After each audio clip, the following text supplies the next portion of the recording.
उत्तर प्रदेशातील गोरखपूरमध्ये एका ज्वेलरी शोरूममधून सोन्याच्या दागिन्यांचं पाकिट घेऊन पडणाऱ्या चोराशी शोरूम मालकाच्या मुलीने 2 हात केल्याची आणि धाडसाने त्याचा प्रतिकार केल्याचा कौतुकास्पद घटना समोर आली आहे। या धाडसी मुलीने काल लुटारूला पकडलं आणि भर रस्त्यावर सर्वांसमोर लोळवलं। या घटनेचा व्हिडिओ सोशल मीडियावर प्रचंड व्हायरल झाला आहे। मिळालेल्या माहितीनुसार गोरखपूरच्या गोला पोलीस ठाणे हद्दीतील वार्ड क्रमांक 17 मध्ये 2 चोर ग्राहक बनून ज्वेलरी शॉपमध्ये आले। दागिने पाहण्याच्या बहाण्याने त्यांनी 20 ग्रॅम सोन्याचे दागिने लुटले आणि पळून लागले। शोरूममध्ये बसलेल्या सराफाच्या 18 वर्षीय मुलीने प्रसंगावधान राखून चोराचा पाठलाग केला। तिने एका चोराला मोठ्या धाडसाने पकडलं।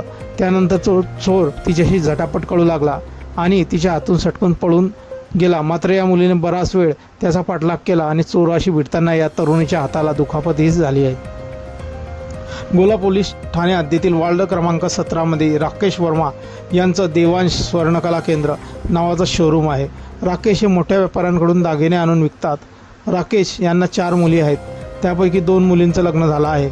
तिसऱ्या मुलीचा सृष्टीचा, ती 22 वर्षाची असून तिचा साखरपुडा पक्का झालेला आहे। राकेश ही मुलीच्या साखरपुड्याचं आमंत्रण देण्यासाठी बाहेर गेले होते।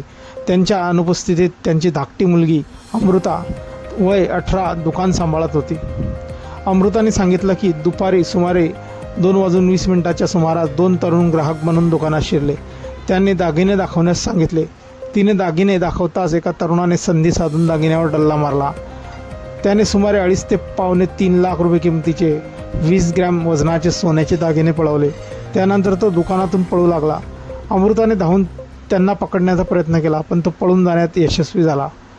पण अमृताने दाखवलेल्या धाडसाचे आणि दाखवलेल्या हिमतीचे सर्वजण कौतुक करत आहेत। मित्रांनो, आपली काही प्रतिक्रिया असतील या व्हायरल व्हिडिओबद्दल आपण कमेंट बॉक्समध्ये देऊ शकता। व्हिडिओ आवडल्यास व्हिडिओला लाईक, चॅनलला सबस्क्राईब आणि व्हिडिओला शेअर करायचा। मित्रांनो, धन्यवाद।